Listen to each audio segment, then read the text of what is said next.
വിസ്മയ മോഹൻലാൽ കേന്ദ്ര കഥാപാത്രമായി എത്തുന്ന ചിത്രം തുടക്കത്തിന്റെ സെക്കൻഡ് ലുക്ക് പോസ്റ്റർ എത്തി. ചിത്രത്തിൽ മോഹൻലാലും എത്തുന്നുവെന്ന സൂചനകളാണ് പോസ്റ്റർ നൽകുന്നത്. ആശീർവാദ് സിനിമാസിന്റെ ബാനറിൽ ആന്റണി പെരുമ്പാവൂർ നിർമ്മിക്കുന്ന ചിത്രത്തിന്റെ ചിത്രീകരണം പുരോഗമിക്കുകയാണ്. വിസ്മയ മോഹൻലാൽ, ആശിഷ് ജോ ആന്റണി എന്നിവരെ കേന്ദ്ര കഥാപാത്രങ്ങളാക്കി ജൂഡ് ആന്റണി ജോസഫ് സംവിധാനം ചെയ്യുന്ന തുടക്കം എന്ന ചിത്രത്തിന്റെ സെക്കൻഡ് ലുക്ക് പോസ്റ്റർ അണിയറ പ്രവർത്തകർ പുറത്തുവിട്ടു. വിസ്മയുടെ ദൈന്യഭാവത്തിലുള്ള പോസ്റ്ററിനു പിന്നിൽ ആശിഷ് ജോ ആന്റണിയെയും വ്യക്തമായി കാണാനാകും. എന്നാൽ വിസ്മയ്ക്ക് മുന്നിൽ താടി വെച്ച ഒരു പുരുഷൻ, അത് മോഹൻലാലിനെ അനുസ്മരിപ്പിക്കുന്നതാണ്. അത് മോഹൻലാൽ തന്നെയാണോ എന്നാണ് ആരാധകരുടെ ചോദ്യം. ആ സസ്പെൻസ് അങ്ങനെ തന്നെ നിൽക്കട്ടെ. ചിത്രീകരണം ആരംഭിച്ചതിനു ശേഷം ആദ്യമായാണ് ഈ പോസ്റ്ററിലൂടെ ഒരു അപ്ഡേറ്റ് നടന്നിരിക്കുന്നത്.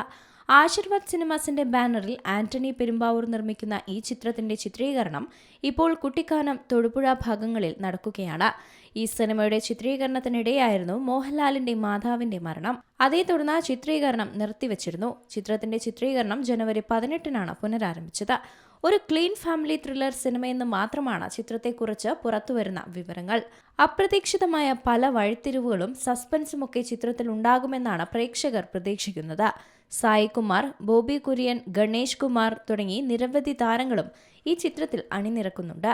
ഡോക്ടർ എമിൽ ആന്റണിയും ഡോക്ടർ അനീഷ ആന്റണിയുമാണ് എക്സിക്യൂട്ടീവ് പ്രൊഡ്യൂസേഴ്സ്. ലിനീഷ് നെല്ലിക്കൽ, അഖിൽ കൃഷ്ണ, ജൂഡ് ആന്റണി ജോസഫ് എന്നിവരാണ് തിരക്കഥ രചിച്ചത്. ഇത്രയും പെട്ടെന്ന് തന്നെ ചിത്രം തിയേറ്ററുകളിൽ എത്തിക്കാനുള്ള ഒരുക്കത്തിലാണ് അണിയറ പ്രവർത്തകരും. Entertainment desk, C Malayalam news. ഏറ്റവും പുതിയ വാർത്തകളും വിശേഷങ്ങളും വിരൽ തുമ്പിലറിയാൻ സി മലയാളം ന്യൂസ് എല്ലാ ഡിജിറ്റൽ പ്ലാറ്റ്ഫോമുകളിലും ലഭ്യം.